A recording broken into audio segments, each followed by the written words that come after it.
You know Prometheus as the god who gave humanity fire. A generous, rebellious figure, punished briefly for an act of kindness toward mortals. A liver eaten by an eagle each day, regrown each night. A vivid but almost poetic image of sacrifice. Forget the poetic version, because the real punishment the Greeks described was not measured in days, or even years. It was measured in an unbroken span. Most modern retellings simply refuse to say out loud. And the crime that provoked it was never really about fire at all. Tonight, we are examining what Zeus actually did to Prometheus, why he did it, and why some ancient sources suggest fire was only ever the excuse. Who Prometheus actually was. Before any of this began, Prometheus was not a rebel. And he was not human. He was a titan. One of the ancient generation of gods that ruled before Zeus overthrew his own father Cronus. And unlike most of his fellow titans, Prometheus made a calculated choice during that war for the cosmos. According to Hesiod's Theogony, he sided with Zeus, using his gift of foresight, his very name literally meaning forethought, to see which side would ultimately win. This detail matters enormously, because it means Prometheus was never an enemy of Olympus. He was an ally, a titan who helped install Zeus on his throne, and who continued to occupy a strange, in-between position afterward. Trusted enough to remain close to the new order of gods, but never fully one of them. According to several ancient sources, Prometheus was also, in some tellings, directly responsible for shaping humanity itself, molding the first mortals out of clay, giving them form, before any god had decided what mortals were even permitted to become. This detail transforms everything that follows. Prometheus was not simply a bystander who felt sorry for humanity later. In some versions of the myth, he was humanity's literal creator, which makes his eventual defiance of Zeus feel less like charity, and more like a parent protecting a child from a hostile new authority. The first deception. Long before fire became the issue, there was already tension between Prometheus and Zeus. And it centers on a story that reveals something important about how the Greeks understood Prometheus's character from the very beginning.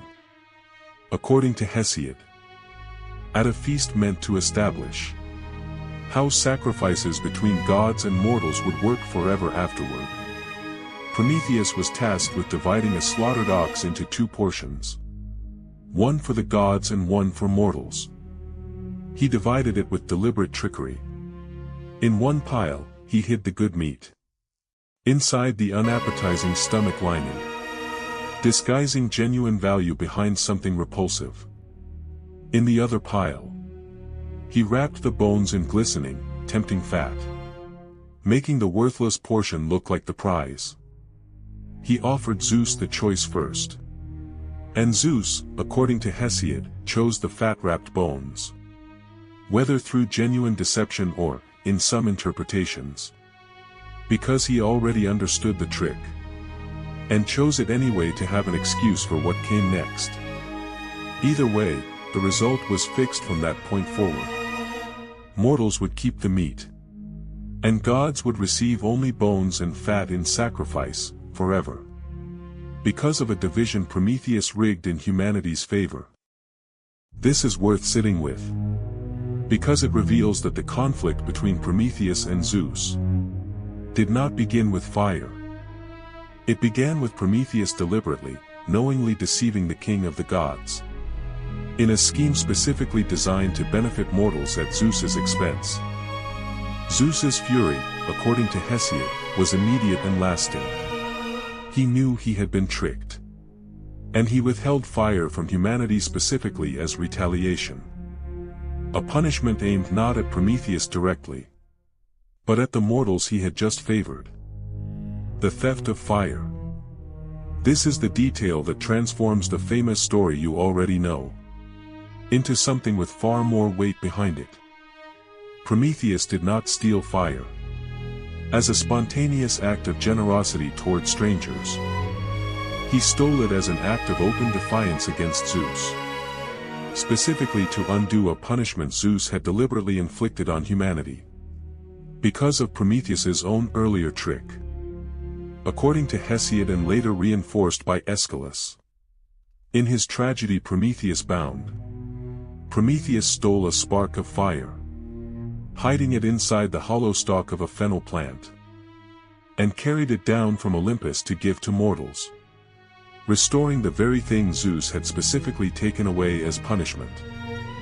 Think about what this means for how Zeus would have perceived it. This was not a first offense. This was Prometheus, a titan Zeus had already been deceived by once, directly reversing a punishment Zeus had personally decided upon, undermining his authority for a second time, in front of the entire pantheon. The punishment. Zeus's response, according to Aeschylus's Prometheus Bound, was not simply severe. It was engineered specifically to be as prolonged and inescapable as divine power could make it.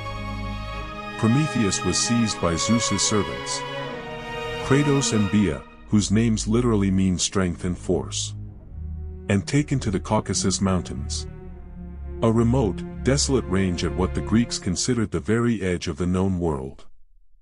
There, he was bound to a rock face with unbreakable chains, forged specifically for this purpose, driven through his body by the god Hephaestus himself, who, according to Aeschylus, performed the task with visible reluctance and grief, forced to imprison a fellow god he had no personal quarrel with. And then came the punishment that made this sentence genuinely unlike anything else in Greek mythology. Each day, an eagle, sometimes identified as a creature born specifically from monstrous parentage, for this singular purpose, would descend and tear open Prometheus's side, devouring his liver. Because he was immortal, the liver would regenerate overnight, fully restored by morning, only for the eagle to return and repeat the process again and again, in an endless cycle with no natural conclusion. Here is the detail most retellings soften, without realizing what they are erasing.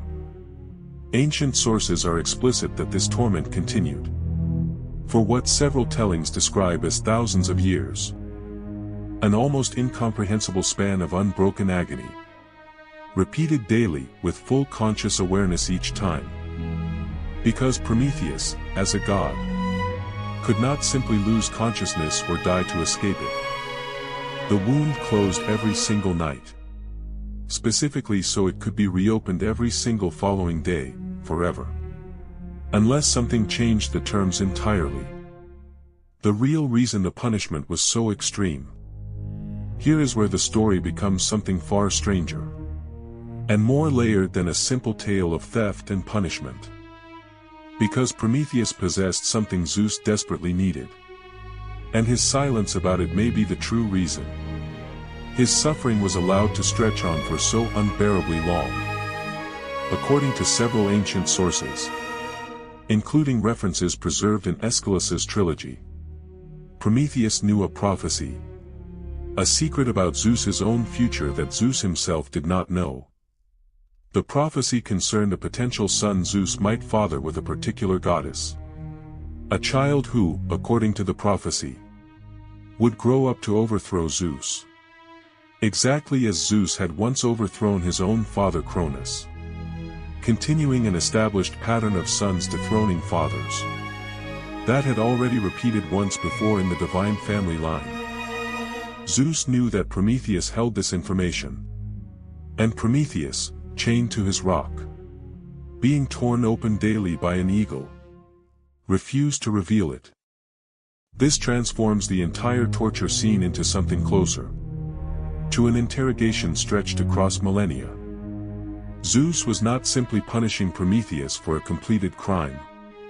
He was attempting, through unimaginable prolonged suffering, to extract information Prometheus alone possessed. Information that could determine whether Zeus himself would eventually suffer the exact fate he had inflicted on his own father. This is why the torment lasted as long as it did in ancient sources. It was not simply punitive. It was leverage, applied daily, against a prisoner who understood that the information he held was the only thing keeping him valuable enough to eventually be worth negotiating with at all. The resolution. According to most surviving versions of the myth, Prometheus's ordeal eventually ended, though the path to that ending varies across sources, and even the ending itself carries a complicated undertone. In the version most commonly referenced, the hero Hercules, during his own long journey of labors and wandering, came upon Prometheus chained to his mountain, killed the eagle that had tormented him for so long, and broke the chains binding him, freeing him after his impossibly long sentence. Some sources suggest this act required Zeus's tacit permission, or even active consent, since Hercules was, after all, Zeus's own son, and freeing Prometheus without at least implicit approval from Olympus's throne would have been an act of open rebellion in its own right. Eventually, according to several accounts, Prometheus did share at least a version of the prophecy, or the identity of the goddess involved, allowing Zeus to avoid fathering the child who might have overthrown him. In some tellings, this information exchange was part of what finally led to Prometheus's release. A negotiated resolution rather than a spontaneous act of mercy. Notice what this means if you follow the logic all the way through. Prometheus's freedom was not granted because Zeus's anger simply faded with time, the way a parent's anger toward a child might eventually soften. It was granted, at least in significant part, because Prometheus finally had something to trade. Information valuable enough to finally end thousands of years of daily torment. The suffering was not simply punishment that ran its course. It was pressure applied until the exact moment. It produced the result Zeus had been seeking from the very beginning. Why this myth endures? Step back now and look at what this story actually represents. Once you strip away the version told to children about a kind God who gave humans fire and suffered nobly for it, Prometheus's punishment was not simply severe because his crime was severe. It was engineered to be as prolonged as divine power could possibly make it, specifically because Zeus needed something only Prometheus possessed, and was willing to inflict suffering across an almost unimaginable span of time to eventually extract it.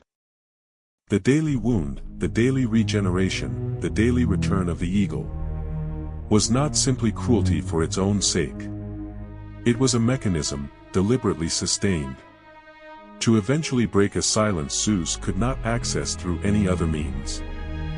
This is why ancient Greek audiences found something genuinely unsettling in this myth beyond the vivid horror of the torture itself. It reveals that even the king of the gods, ruler of the entire cosmos, was vulnerable, dependent on information he did not possess, willing to torture a former ally for millennia rather than risk the one fate that had already claimed his own father before him. Zeus's power, absolute as it appeared, had a single point of genuine fragility, and Prometheus, chained and suffering, held the only key to it. So here is the question worth sitting with as you finish this video. We remember Prometheus as the god who suffered for giving humanity fire. A story of noble sacrifice with a clean moral lesson at its center. But perhaps the more unsettling truth is this. His suffering did not end because Zeus forgave him, or because justice was eventually served. It ended because he finally had something valuable enough to offer in exchange for his own release. After thousands of years spent discovering exactly how long true power is willing to wait to get what it wants. If this kind of story pulls you in, subscribe. Because there are darker gods and older nightmares still waiting in the depths of this mythology. And I am not done pulling them into the light.